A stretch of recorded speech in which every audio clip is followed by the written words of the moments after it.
Hello and welcome to today's webinar for mental health professionals addressing cognitive dimensions of academic and school anxiety with Dean McKay.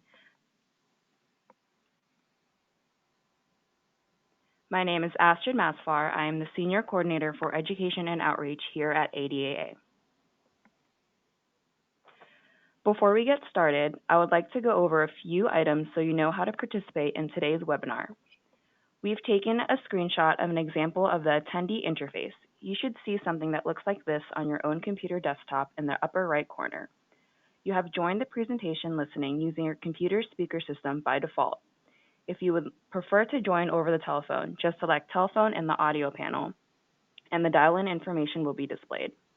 Please make sure you're muted during the entire presentation and your webcam is disabled. To mute yourself, please click the mic button. Please also disable your webcam by clicking on the webcam icon below the audio button. You will have the opportunity to submit text questions to today's presenter by typing your questions into the chat box of the control panel. You may send in your questions at any time. We will collect these and address them during the Q&A session at the very end of the presentation.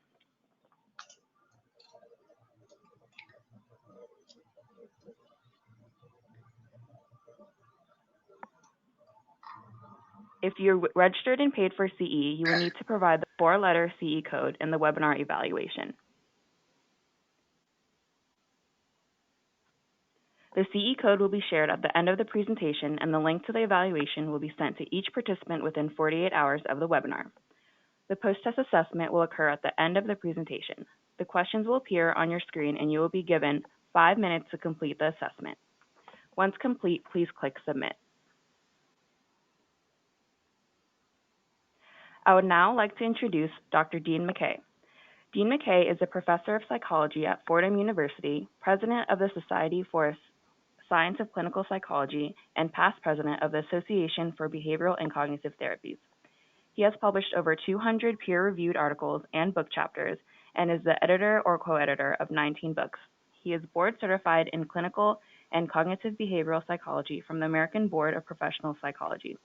In addition to his professorship, Dr. McKay co-directs the Institute for Cognitive Behavior Therapy and Research, a private group psychology practice. He is also a part of ADA's Professional Education Committee. I am now going to take a moment to pass the screen to our expert. There will be a brief pause while I do so.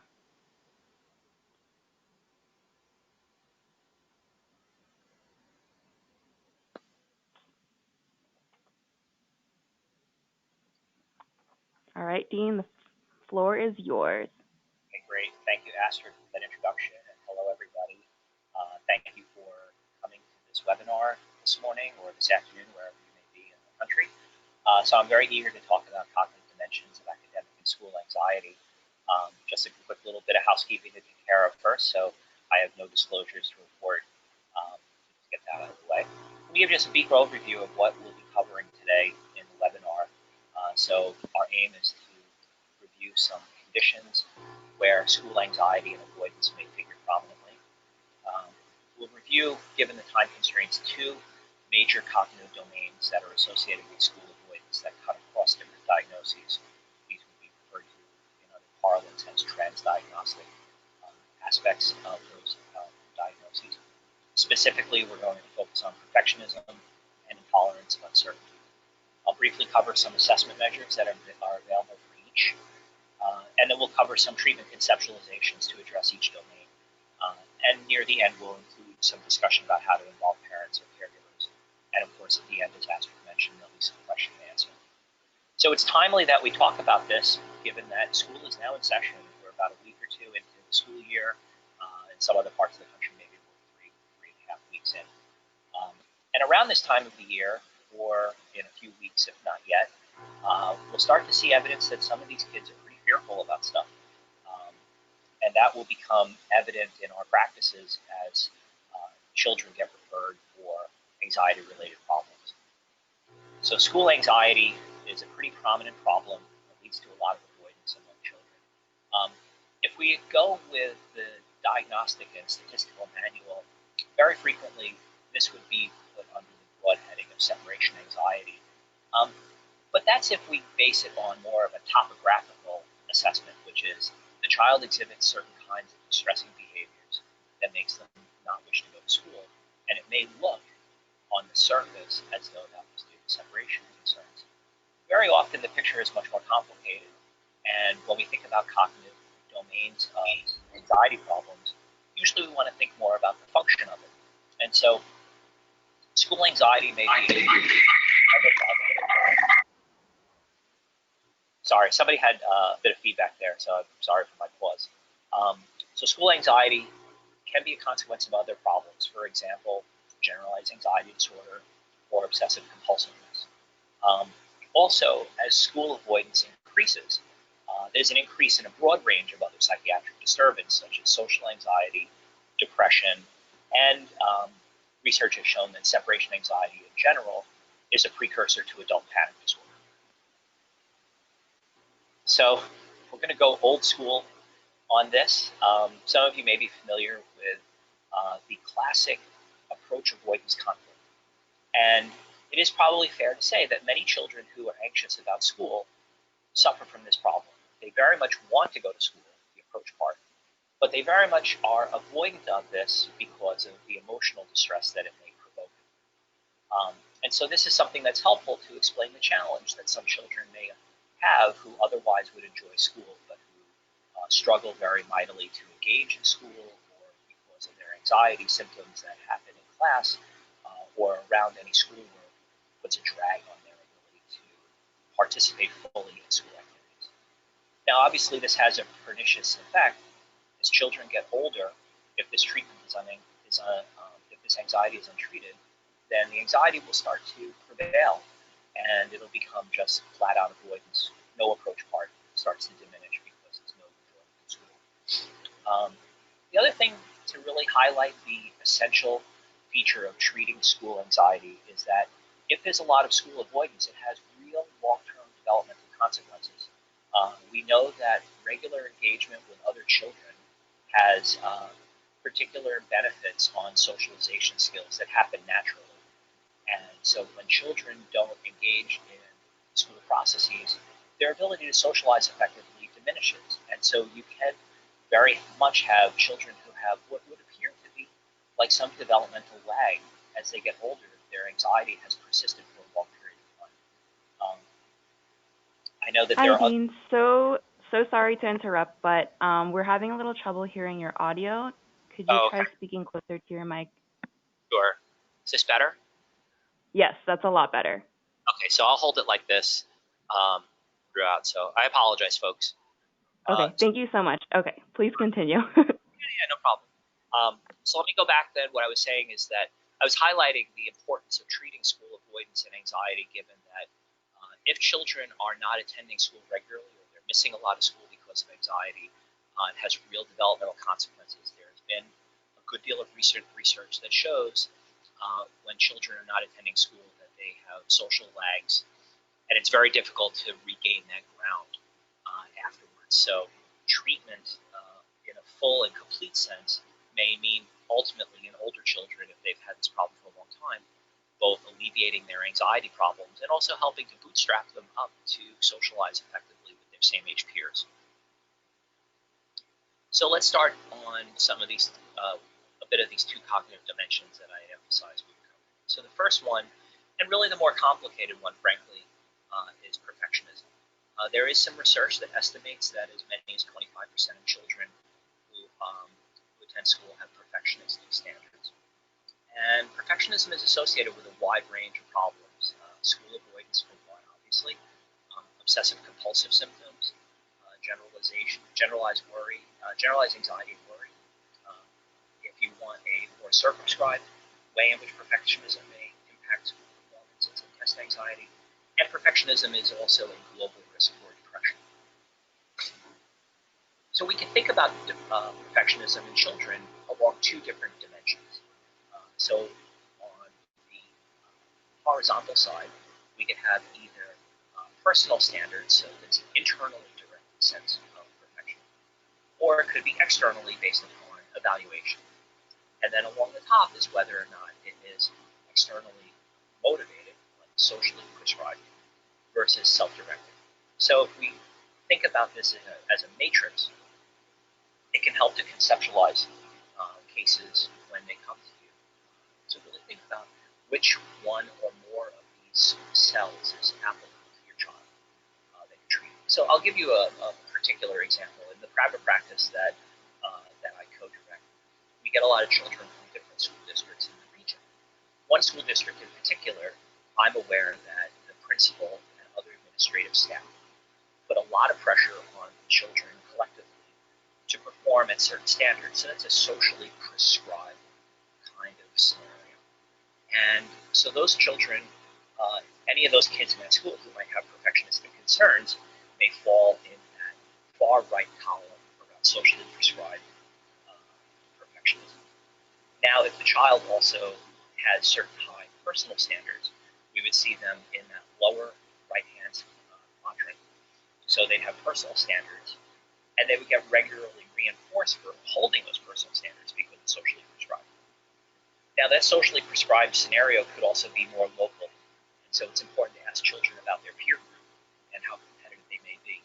So, again, if we use the example of children that come to my practice, we also get children from other school districts in the suburban area where we are located. And some of these children who are, let's say, in very advanced classes have a peer group that is also similarly competitive. And so they Hi, have. Dean. So Yes. sorry to interrupt again, but we're still having trouble with your audio. It might be the way you're holding the mic. Okay. Better like this? Yes. So if you hold your mic like very close to your mouth, then we can probably hear you a lot clearer. Okay. Next time I do a webinar, guys, I'm going to get different headphones so that it's a more comfortable. Sorry about that, folks. Okay, so coming back to this, I was just laying out how to think about and conceptualizing where children might fall in this matrix. Now, there's going to be a couple of assessment instruments that you could use to more specifically place them in these quadrants. But I find that this is just kind of helpful to think about conceptually, even if you don't necessarily get hard and fast quantitative data to place children in each of these quadrants. So if we had to think in terms of children where this is going to be the most challenging and forecast ahead for intervention, children in that lower right quadrant, that's going to be the biggest challenge because they're getting reinforced in their social milieu about perfectionistic standards, and they hold personal standards that are demanding. And so that would be the quadrant that we would have some of the greatest challenges. If it's a child in the upper quadrant, the one above that, evaluative concerns that are socially prescribed, that's probably the easier one. And the other two are probably more in the middle, if you will. So we'll see that as we go along. I have a couple of clinical vignettes that will be helpful in this regard. There are fortunately a couple of measures that are available for assessing perfectionism in children. I've listed two, and fortunately these are two major ones. So it's not like there is a gold standard for assessing perfectionism in children, but there are two that are very good, and fortunately both of them are available for free. So one is from Flett and Hewitt. If you are familiar with the perfectionism literature, Hewitt and Flett are probably the leaders in research on this topic. And so they have very nicely developed a scale that's available, and it is specifically broken into the two domains of self-oriented or socially prescribed. They don't have the part about personal standards versus evaluative standards. And then there's the almost perfect scale. That has three subscales, also available for free. That one's available in several different languages. I'm aware of at least Spanish and English, but I am aware that if you check out that review article, also available for free, they detail some other languages in which it's available. So if you're Hi, Dean. Sorry. The audio is fading again. I'm not sure what's going on. It might just be your mic. I think my hair is drifting like this. Is this better? Yes, that's perfect. If you keep it right there, then it sounds super clear. But okay. I guess it's just very sensitive. Okay, that's good. I'll keep it right here. Okay, awesome. Great. Okay, so going back to the major dimensions. So perfectionism, we're going to come back to perfectionism as it relates to treatment, but also I wanted to then provide a little overview of intolerance of uncertainty.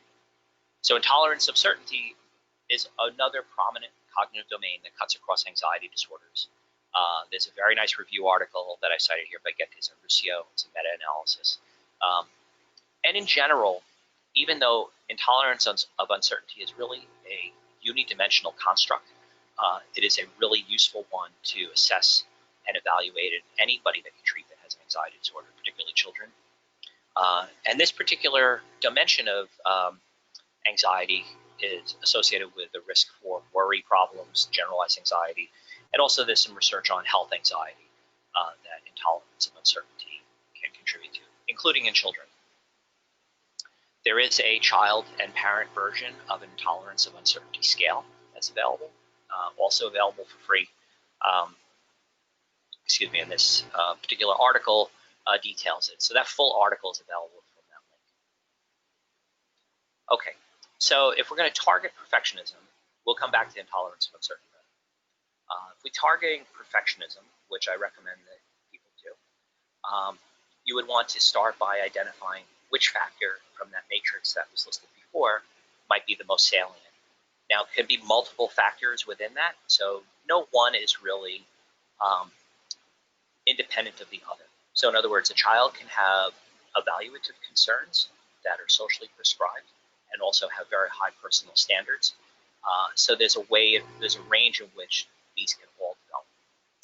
So as a result of this, once you've identified which one of those factors is most relevant for the child, you'd want to start to develop a range of potential behavioral exercises that would elicit perfectionistic thoughts, which provide an opportunity for you to then later challenge them and discuss them with the child. And we can think about this as a hierarchy. You would develop increasingly complex exercises that target perfectionism as fully as possible. So we can conceptualize this as sort of a hybrid. If you're familiar with exposure therapy, we know that you would develop a hierarchy of interventions from easier to more complex. And you'd select one that would be most likely successful if the child were to execute it. Well, similarly, in this regard, you would think about a hierarchy of perfectionistic tasks, develop some behavioral exercise to challenge it, and you would start at a point where you're pretty confident the child can handle it because it will elicit pretty strong emotional responses. This is something that, if you follow the cognitive science research, one of the things that they sometimes talk about are hot versus cold cognitions. And the goal here is to take what would be a cold cognition in your office, which would be talking with you about the perfectionistic standards that the child may hold. Those are cold in your office because there's really little risk that you're evaluating the child. And you want to make those cognitions hot, meaning active. You want to make them really salient and relevant to the child. Very often when you do that, those hot cognitions reveal themselves to be more complicated than they might otherwise be based on conversation. So it's really worthwhile to do because the behavioral exercise can also serve as an assessment. And you may learn that even though the child, through their assessment on the self-report measures or through conversation with you, fell primarily in one of the quadrants in that 2x2 matrix before, but then when you do the exercise, it turns out that there's some other factor that you hadn't considered before that they hadn't talked about because it wasn't really available to them to discuss. So let me give you an illustrative example. So this is in the category of primarily evaluative concerns. So I've checked off in the matrix 2 of the areas that are relevant for this illustrative child.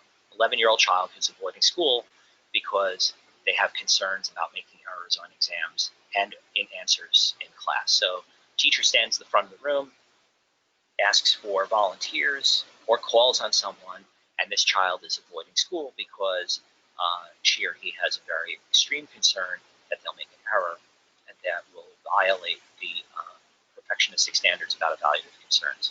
So we could even make it like a self-directed statement. The child is exhibiting the statement of, I really can't make a mistake in class.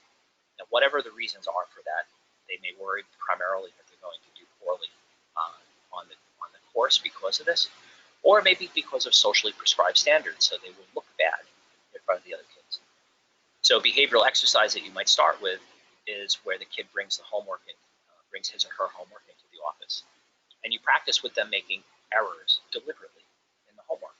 Now, if you think about this, this can suffer from ecological invalidity, meaning as soon as you ask the child to deliberately make an error, the child can say, well, obviously that's not a big deal because I know the right answer.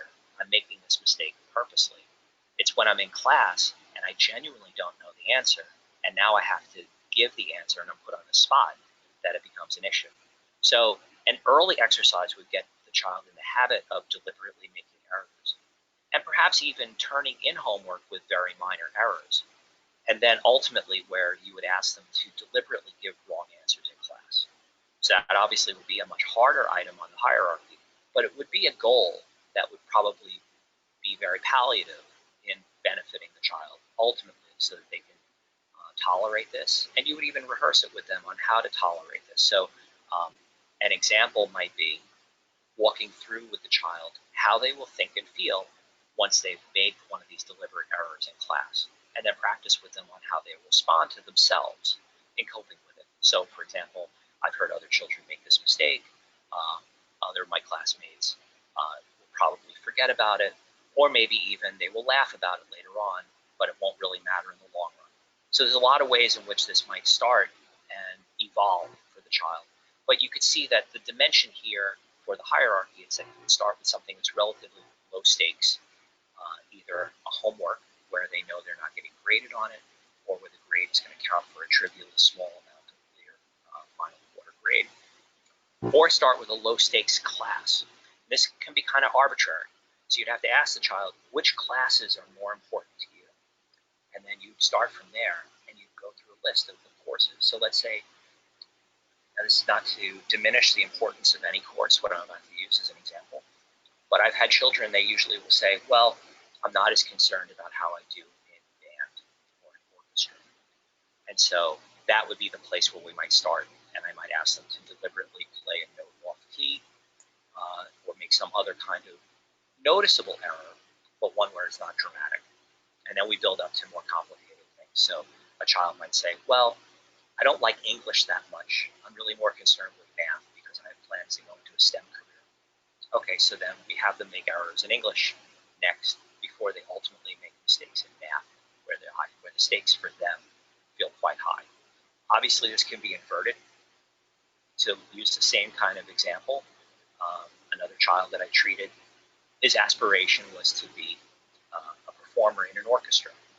So for him, the music class was extremely high stakes, but other courses were lower stakes. So we can't assume that the academic dimension is uniformly going to be lower high stakes. We want to assess that and place that in a hierarchy, just like we would the specific behavioral exercises of the kinds of errors they might make.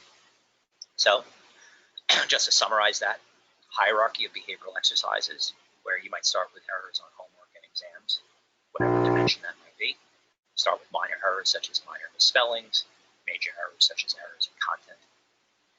Excuse me. And then maybe have them practice errors in public response dimension. So, for example, minor errors in low stake classes, and then ultimately major errors in higher stake classes. So this would be a dimension, two different dimensions that you might use to come up with behavioral exercises for the child. The harder one. Hey, Dean, sorry. Your audio is fading again, just letting you know. Okay. My hand's drifting. Yeah, there we go. Thank you. All right. Yeah. All right, good. Everybody listening, I have excellent insurance, and it will cover the physical therapy that's going to come from having to hold the microphone this way. So, I can't hear you laughing, so I'll assume that you like that joke. So for the example involving primarily personal standards, I had mentioned before that this is a difficult one. It's basically a mindset that I think is worth considering. So my example here, 14-year-old child who's avoiding school because they feel their work is not at his potential. Sorry. Yeah. Sorry, Dean. I just want to, I think your hand is on your mic, so it's causing some feedback. Okay, is it better? Yes, better. Okay. So my illustrative example, 14-year-old child who's avoiding school because he feels that his work is not at his potential. So in other words, he's consistently worried that the level of quality of the work is not at his potential, even though maybe the child is routinely getting A-level work.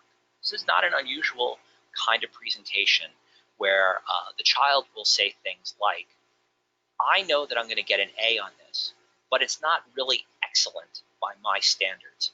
So that's an important issue, and it's a difficult one to challenge because the mindset that you want to develop for the child is around the idea of maybe you can learn from mistakes. People don't really like that if they're perfectionists, because the sense is that I can't really make mistakes. So what you need to walk through with the child as part of the behavioral exercise is really to identify times when their personal standards were violated by them, and then practice reenacting those. In my illustrative example with the 14-year-old child, he and I went through some situations where he had previously turned in work that was not at his potential, and he was basically turning it in, violating his personal standard. And why did he tolerate it then and doesn't tolerate it so well now? And we would try to work out ways in which there would be contradictions between his standards and his behavior. The more often that you can get comfortable and help the child to understand that ultimately success resides in getting to school, and ultimately you can get past this personal standard. I will remark, though, this is one of the ones that's much more difficult to challenge, and it requires that you adopt the standard that Hewitt and Flett talk about, and that is that you don't go for lower levels of perfectionism. The goal is to help the child arrive at the conclusion that they want to be good, not perfect, or even strive for excellence, but not perfection, because perfection is a losing game. So, again, the behavioral exercise might look the same, but the function of it is different now. So the child in this case would be making an error in response to an in-class question from the teacher, and you again start from low stakes and move up to higher stakes, but they're based upon violating the child's personal standards for excellence. And so it might mean picking classes where the kid says, my personal standards for this course is lower because I already don't believe I have an aptitude for it. And then you move to things where the child feels that they're particularly skilled in performance. This is something that's a little bit more typical in older children.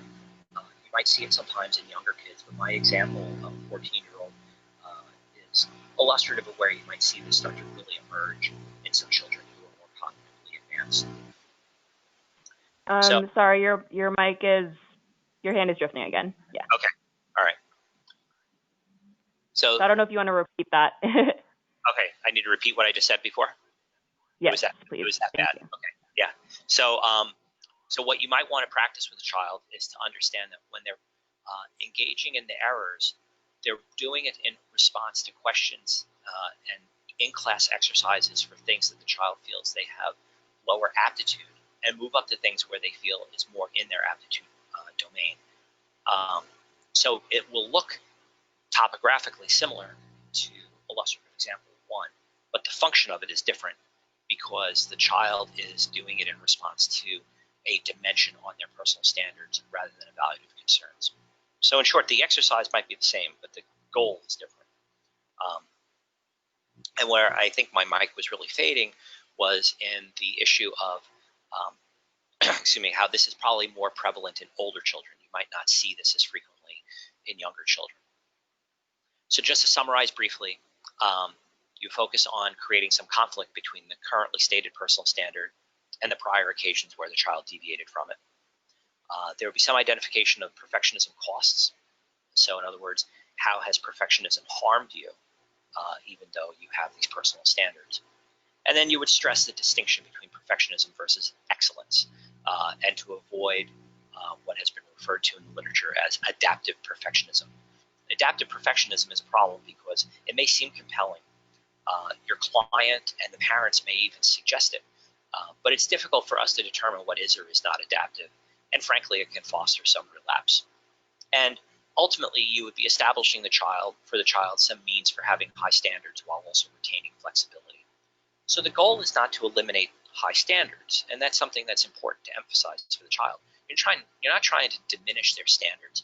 You're trying to improve their flexibility so that they can maximize their engagement with school and the world, which is something that they obviously value given that they have these high standards. So a lot of what I just said now before this moment is great, but maybe meaningless without parental involvement. So part of what needs to be done, and you might spend some time assessing with the parents their own standards, both explicit standards and the implicit messages that the parents may deliver. I'll give you what may seem like a particularly radical illustration of it. This is a real example from a client that I had. So the parents both emphasized, we don't really care where our child goes to college. We want her to do well, and we would love for her to go to a school someplace. So, fine. That's an explicit statement that suggests that they don't hold excessively high standards. They even said to me on numerous occasions, if my child gets B's or C's, that's fine, as long as if we know that she put in the effort. None of that sounds like a problem. However, the implicit message was different. The implicit message was that the parents routinely would work into conversations somehow or another that they went to Ivy League colleges. Apparently, this was also part of regular family socialization. There was rank ordering of family members based upon where they went to college. That uncle, well, you know what? He's really bright because he went to Oxford. That uncle over there, not so sharp because he went to some state school. That's a pretty serious implicit problem that's difficult to overcome. But it needs to be addressed once you learn about it, and it will set the stage then for there to be a way for your work with the child to be more effective. So part of what needs to happen is you would want to model, and you want to have the parents enact calm responses following errors. You want to have them promote the idea of having some self-compassion so that the child is not going to be excessively self-critical when they make errors. And to really emphasize the concept of no one is perfect, and expecting that there is perfection is problematic. These are things that will ultimately have the greatest mileage in respect to helping you actually be able to work directly with the child. And that the message regarding school performance must be that errors are not only, they're expected, and actually if we wanted, I should probably expand the slides, not only expected, but are necessary and are often a source of growth. Perfectionism. Oh, it's just about perfection. Okay. So parental intervention around perfectionism. So I have my brief parental and caregiver vignette. So I mentioned before the example with the family. They state overtly that they are fine with their child earning grades of B or lower, but they send a lot of other messages that are contrary. So, for example, they'll discuss with the child colleges that are well beyond the child's reach. The kid in question that I'm describing was one who held very high personal standards, by the way. But they would discuss with her routinely colleges that were absolutely not going to be possible for her, Ivy League schools. And whenever she would make mistakes, there would be perceptible sighs. So in the homework assignments in the office, one of the things I wanted to be on the watch for, I had the child doing some of these mistake-related behavioral exercises in my office. And I would hear the mother or the father making really audible noises that were sounds of disappointment of where we were going. And it got worse as we went up the hierarchy. So they didn't really care that much when I had the child making mistakes on her art homework. But when it came to the STEM-related areas, which the parents also held an overvalued standard about, the parents were almost intolerant of watching their child deliberately make an error on her math homework or on science homework. So one of the things that would have to be involved, and you might need to schedule this separately with the parents to have a session with them alone, is to deal with some cognitive disputation, where you would call attention specifically to the inconsistency between the stated message and their implicit message. And you could point to the things that happened. You say, hey, I noticed that you were really bothered by the behavioral homework that I was working out for your child. Care to tell me a little bit about what you were thinking then? Because remember what I said before, from a cognitive neuroscience perspective, that cognition that the parent has around standards was cold when you did the initial evaluation, but became hot when you did that exercise with the child. So the concept of hot cognitions and cold cognitions is relevant to the parent and caregiver, and not only relevant to the child. You might inquire further about the goals they have for the child and how these may or may not overlap with the child's goals. Parents frequently will have a lot of goals for their child, ones that may be really, frankly, out of bounds. And so it's worth having a frank discussion with them about this so that they're not surprised with what happens in the course of treatment. Very important thing for the clinician to be aware about. Be prepared for the parents to find this contrary to what they feel was the reason for treatment. Very, very frequently, when I've encountered this with parents, they will say things like, this isn't really what I signed up for. I wanted my child to be able to get to school. I didn't really want them to start making mistakes. Or Won't they really now not care at all? Are you training my child to not care about school?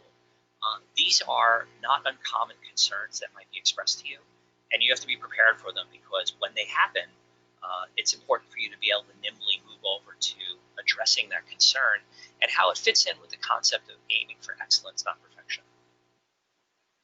So some additional notes on perfectionism. Like I said, it's often difficult to address given the perceived risks with lowering standards, social costs, and long-term implications. So I had mentioned that there's this one school district that we routinely see children who attend it. And that school district is one where it is intensely competitive, and the principal delivers this message not only to the children through assemblies and other meetings with the kids, but also to the parents at large, that there are these high expectations that the children who go to that school are expected to graduate and go to very competitive colleges. And so you're fighting against a community milieu. We sometimes joke that the children in that community in particular are carrying the home values on their little backs, because this is a very competitive school district, which makes an impact on home values, frankly. But there's a real social cost associated with it, where a lot of the children that come to the office have stress-related problems. So this is a difficult problem to navigate, and it's important to really address this in a blunt way with families, where you talk to them about how the fact that the message that's being delivered may really be not for their child. The message that's being delivered is for children who may be less motivated or who need that additional encouragement, whereas their child has all the encouragement they need and in spades, because they're giving it to themselves or they're getting it from their social group. The research on perfectionism shows that the attitudes tend to persist long-term. Flett and Hewitt have talked about this. And so just because it seems to be resolved doesn't mean that you might not want to schedule some booster sessions after the child has seemingly resolved a lot of their anxiety problems. So even though it persists long-term, it is nonetheless a very important area to target, given the broad implications that was mentioned about it for anxiety. All right, so I know you thought, did this guy forget about tolerance of uncertainty? Well, no, I did not. So our illustrative example number 3, as I said before, intolerance for uncertainty has very few cognitive dimensions. It's one.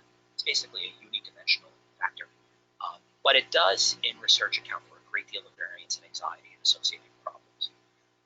You may want to assess for other anxiety components when IU is high, such as anxiety sensitivity. Just briefly, very, very briefly, anxiety sensitivity is when people, children and adults, it's been shown to be evident in children at a fairly young age even, evaluate changes in physical state as being signs of anxiety or as signs of potential harm. So if your heart rate starts to go up, and seemingly for unclear reasons, you might assume that something is wrong. In children, they tend to attribute it to being fearful. In older individuals, when you get to adulthood, people start to think about health problems and panic. IU is associated with worry in particular, and also with obsessive compulsive problems. So this little note in the bottom here is a little bit long, but I'll walk through it. Children with high intolerance of uncertainty tend to perform better in structured classroom activities. There's a good reason for that. As classroom activities are more structured, it's pretty predictable. In other words, uncertainty drops. Accordingly, you might want to assess this if you have a child who you're treating who has high levels of IU, and you're, let's say, consulting with the school about what would be the best plan of action for them in terms of, let's say, a 504 plan, so there's some kind of accommodation being put together for the child. It may be necessary, at least in a temporary way, for the child to be in more structured settings. Doesn't mean their work has to be easier, it just means that the exercises need to be more structured. That's something that's worth considering, and it will help you, at least in engaging with school personnel. So our little clinical vignette, child age 9 who worries about potential pop quizzes and the risk of not knowing stuff. So the exercise for this is akin to the procedure with perfection. You have the child attend school where they're not prepared for the lower stakes class routinely, and you find which classes are most likely to be the ones where this will happen. And then a behavioral exercise that you might also include would be where they skip completion of a homework assignment. Again, you start with a low stakes class and have the child watch for the consequences. So in other words, if you think about the nature of intolerance of uncertainty and why it's connected to worry, Worry is about not knowing what the consequences will be for something that seems to be threatening. And so if you have the child come in contact with those consequences, it's an opportunity for them to learn how to cope with it. And it's an opportunity for you to walk them through what they need to do to cope with it. So if they, let's say, skip completion of a homework assignment in a low-stakes class, they'll find out that the consequences tend to be pretty minor. And you can walk through with the kid on how to practice handling this. And you can prepare the parents to tell them that this is going to be done. A little sidebar for a second. So I've talked a lot about behavioral experiments, and they sound a lot like exposure. So we should really think about the relationship between these two for a second. And I hope you don't mind, this is a little bit more of my soapbox moment. Exposure therapy per se has been shown to promote cognitive change.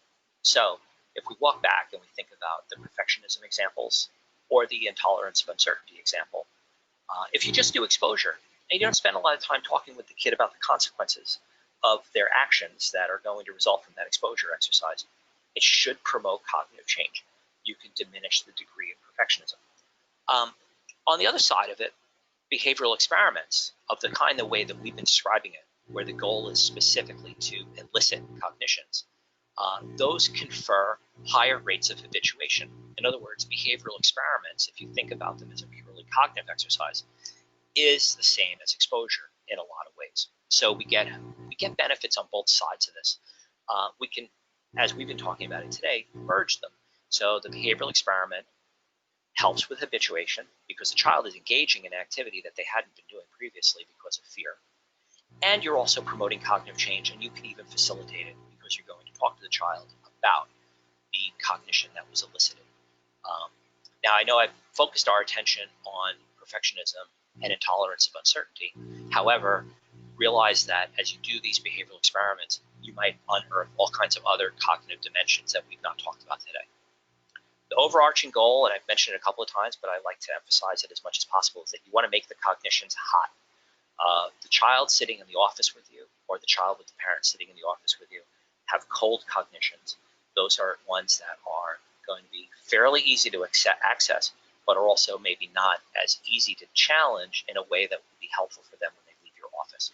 So you want to make those cognitions nice and hot, make them relevant and accessible, because that's when you're really going to get the most change for the child and for the parents. The broad mandate on the parent and caregiver side that's worth noting. Across all ages, and we haven't talked about it, probably because it's really just a bigger conversation, you want to instruct parents to reward the child for performing target goals of treatment. So the way that this would work is you make it clear to the parents after each session. In older children, you keep it brief and just say, here are the things that your kid is going to be working on after you've cleared it with the child. So just what I usually do, my standard with kids who are, let's say, around age 11 and older in particular, I'll say to them, look, I'd like to talk to your parents about the following things that we talked about today. Is that okay? If they say it's not, I'll ask them why, and we'll try to come up with some understanding about what things need to be talked about as part of the goals of treatment. Bring the parents in. I describe to them what the child's going to be working on for the next week, and I ask the parents to reward the child for performing those target goals. In younger children, let's say underage, usually around 11 or 10, the rewards can be pretty explicit, such as food, additional screen time, or some other privilege that the child values. You would negotiate this with the parent. So you would say to them, look, your child says that they would like this or that thing.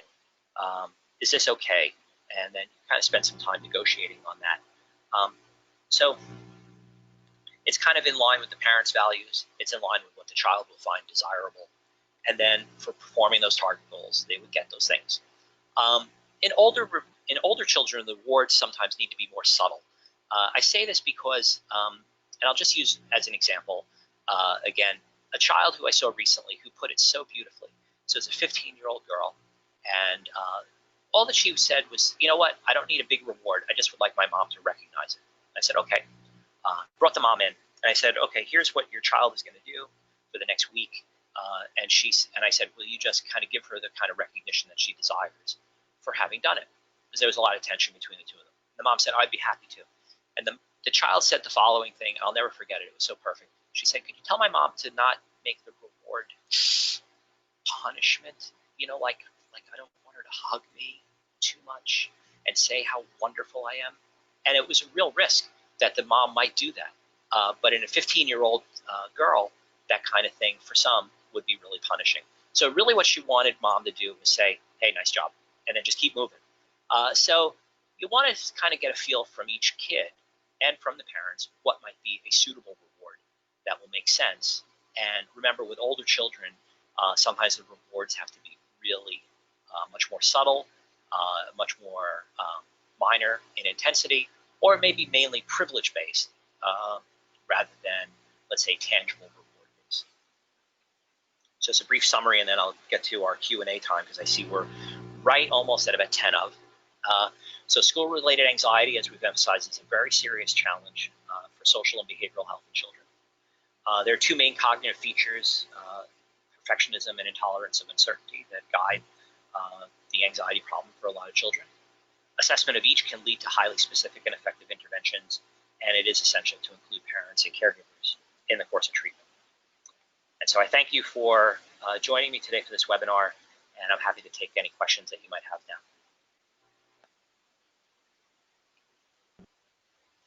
Thank you very much, Dr. McKay. And thank you, everyone, for your patience while we figured out the audio as well.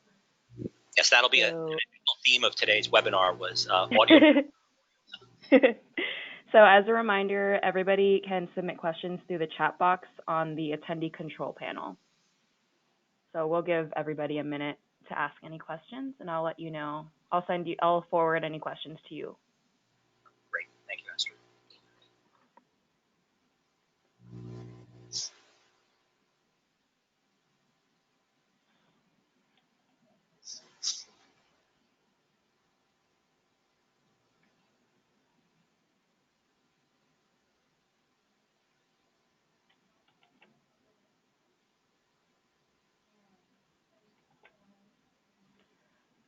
Okay, we actually have one question. All right, one question. Yes. I'm going to go ahead and just read it out loud because it's short. How do you recommend moving from cold to hot in office? How do I recommend? Okay, good. Very good question. Thank you for that. So one of the things that is, I think, helpful is to really basically give the kid a heads up. Hey, we're going to talk about your concerns with this. What would happen if the following thing happened? Now, remember, when we talk about this, you're going to start to feel some anxiety. So I wanted you to be ready for it.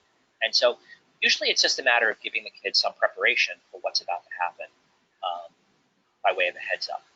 And then tell them, look, the goal is that at the end of the session, you're not going to feel as distressed. So we're going to work hard to make sure that it gets resolved. Whatever it is that you bring up to me and the way that I might ask you about it that causes you to feel that anxiety, I'm going to make sure that we make a point of getting you to feel calm again. So you're basically implying to the child, we're going to make those thoughts hot, but by the time you leave here, they're going to be cold again, or at least cooler.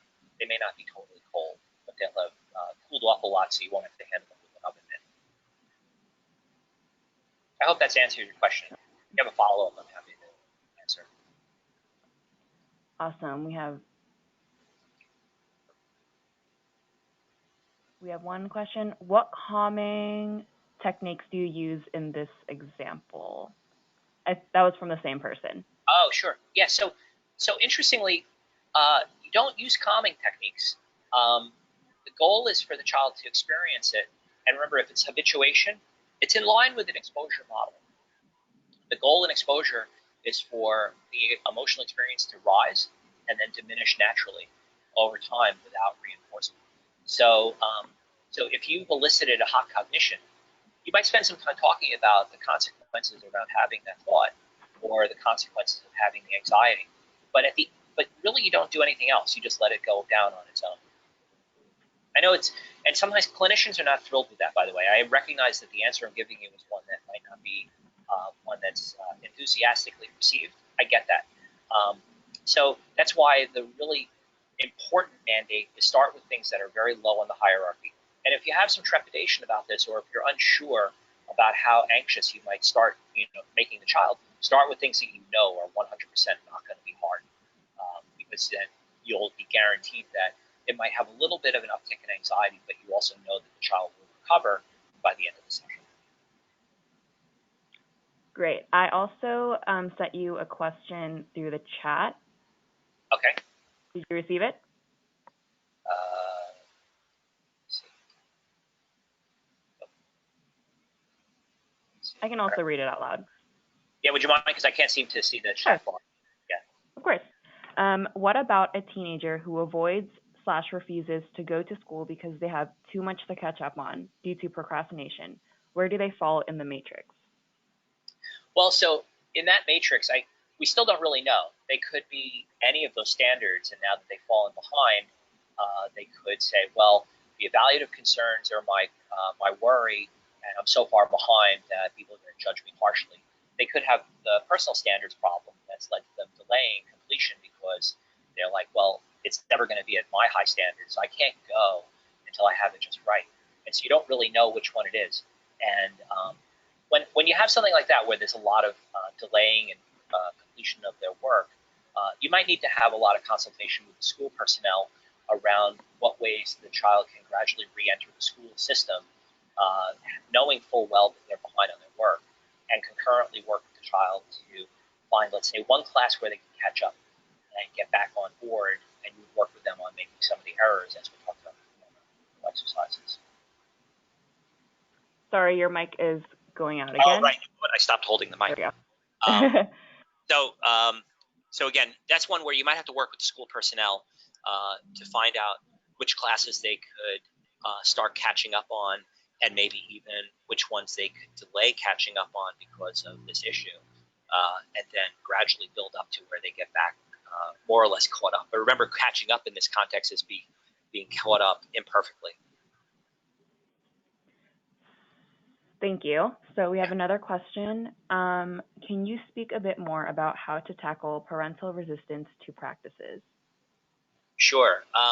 Well, so one of the issues that comes up routinely, the parental resistance to the interventions, you might want to talk to them about one, what we know is beneficial. So the stuff that we talked about today is bolstered by research findings that show that children who strive for excellence rather than perfectionism tend to be better academically. And so you can highlight the fact that the goal is really for your child to do well, but not perfectly. And therefore, anything that you could do to foster this way of thinking will really facilitate their performance. Anything other than that is actually going to hinder it. And so the question is, do you want to keep hindering the child from performing? Now, obviously, the answer is no, but that would be the tone of the discussion, and creating for the parents this conflict that they would experience internally around, do I want my child to be perfect? Do they have to live up to these incredibly high standards, ones that I might be fostering? Or do I just want them to do well so that they can now function independently, which is usually what's at issue in children who have this level of perfectionism concern. Awesome. This question might be a follow-up to a previous one. So the child will be flooded and we sit with them while they are flooded? Yes. Yeah. And during that time, a lot of times people have the question of, what am I supposed to do while I'm sitting there and the kid is anxious? And so one thing that you could do is you could just continue talking to them. They're going to be anxious, and you can talk to them about what they're interested in. And as you're doing that, regularly go back to their anxiety concerns. So you say, hey, now that you did this thing, what are you going to do this evening? So you're going to be watching TV. Maybe you're going to go on Snapchat. You have some homework that you have to do. You chat with them about things that they're going to do. And then periodically you go, oh, and don't forget, you made that mistake on the homework assignment that we're working on together. Wonder how the teacher's going to take it. So you keep returning to that item, but you also back it up with making kind of routine. So you're talking about other things. So you're not distracting them, but you're also making it kind of normal to be sitting there feeling anxious. The goal is really to convey the message that being anxious is not dangerous. It's just uncomfortable. You can't really say that out loud because most people don't accept that message, but you can convey that through your actions. Thank you. And I believe we have one more question. Okay. What is the difference between exposure and behavioral experiment? Do you mean one is planned and one, I guess they meant one is hierarchy and the other is unplanned? No. So, but thank you. That's a very good question. And it is a point of confusion. So I apologize if it got unclear. So exposure per se is where you would spend some time exposing the child to their primary concerns in some kind of hierarchical way. And the goal specifically is not necessarily to challenge their cognitions. The goal is just for anxiety to go up and then diminish. In a behavioral experiment, your goal is to elicit the cognition. Now, in order to do that, you need to elicit the emotional state. But at the back end, you're going to spend some time talking about the thought that was aroused through that exposure endeavor. It gets confusing because the research shows that behavioral experiments do promote habituation in the same way that you get exposure, and that exposure therapy leads to cognitive change in the same way that you get with behavioral experiments. The difference is that one is planned on your part, where you're challenging the cognitions on the back end. That's a behavioral experiment. The other one is planned on your part to only reduce anxiety and not necessarily to specifically target cognitions. Thank you. And I believe that was the last question. Yeah. Awesome. 1 o'clock. Thank you, everybody, Oh. For being on the webinar. Oh, well, go ahead, Astrid. Oh, yep. I was just going to say thank you, everyone, for participating in today's training. You will receive an email shortly that includes a link to the webinar evaluation, as well as a link to the recording of this webinar. And for those seeking CE credit, the post-test assessment will be distributed after these few announcements. If you are not yet an ADA member, we invite you to view the many membership benefits that ADA has to offer. Please visit ada.org to learn more and email Lisa Patterson if you are interested. I would also like to remind everyone that submissions deadline for the ADA 2019 conference in Chicago is this Friday, tomorrow, at 11:59. So ADA encourages submissions on diversity and those related to cultural, racial, and socioeconomic barriers to mental health care. On behalf of ADA and our presenter, we thank you for joining us today. Take care, folks.